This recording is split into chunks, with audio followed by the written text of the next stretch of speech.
Thank you very, thank you very much, Mr. Borofsky. Excuse me. I'm reading your report about lending, where you talk about how banks have been leveraging TARP funds to support lending activities. And you say on commercial lending, 20% of respondents reported they used TARP funding for commercial lending activities. 17% of respondents deploying TARP funds for other consumer lending. 13% for small business. You talk about the capital cushion, how some banks are basically parking their funds to create a cushion against loan losses. Now, I looked at your report, and I want to use that report as a backdrop for a news report that came in today.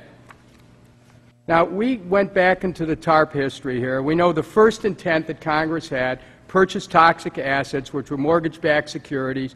We were told keep people in their homes. Well, the administration threw that out the door, last administration. Then we were told we're going to switch the TARP funds to help bail out the banks, direct capital infusion.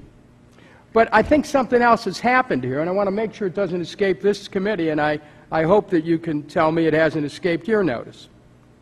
We're now seeing that we have another switch that's occurred, that we actually have the Fed paying banks not to use their, quote, excess capital to make loans. I direct your attention to a news report today, which says that banks' excess reserves at the Fed rose to a record $877.1 billion daily average in the 2 weeks ended May 20th, from $2 billion a year earlier. Excess reserves, money available for lending that banks chose to leave with the Fed instead, averaged $743 billion in the first 2 weeks of this month. Sir,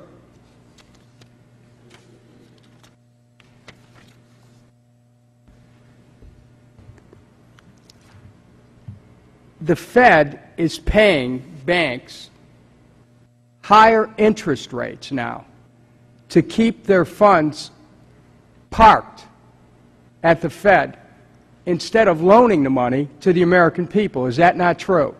Yes, and the reason I opened up the book is that on page 142 of our chart, of our report, we actually have a chart that depicts exactly what you're saying. Tell me about the chart, and tell this committee about that chart. It shows the increase in the amount of money that's being parked at the Federal Reserve over time. We link it to one of the Fed programs, a different program, but another program that we do think that there is a connection between the Federal programs and the increased reserves that are being held there.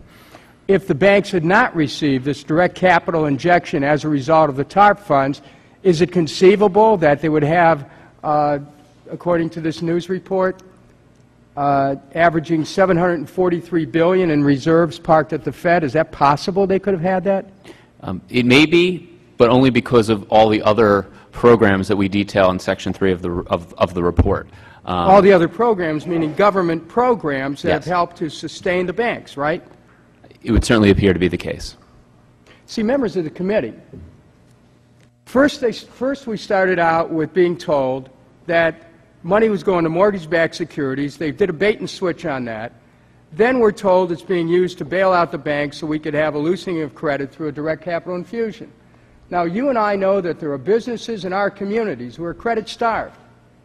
Meanwhile, the Fed is paying banks a premium to keep their money parked at the Fed instead of loosening it up. This is one fraud after another on the American people. Now, they might use the excuse, well, they're trying to control inflation. Check it out. Unemployment's skyrocketing. Businesses can't get money, so they're laying off more people. And we're thinking that somehow we've solved the problem here. I want to submit for the record this report out of the Bloomberg News Service, and I want to ask Mr. Borofsky. Without objection. Thank you. I want to ask Mr. Borofsky. This money's fungible, as we know.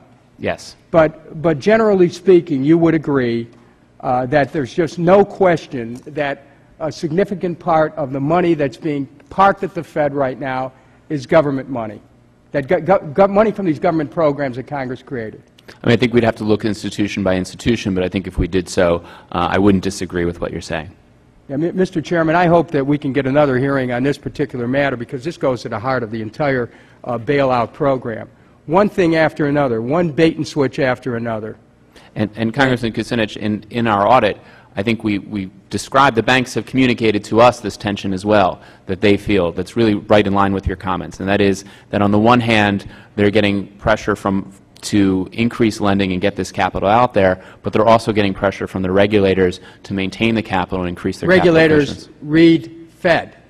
The Fed and FDIC, OCC, and OTS, and indeed that's what a portion of the stress tests were. So I think that is a very real dichotomy. I thank the Chairman. Thank you very much. I now yield to the gentleman from Tennessee, Mr. Duncan.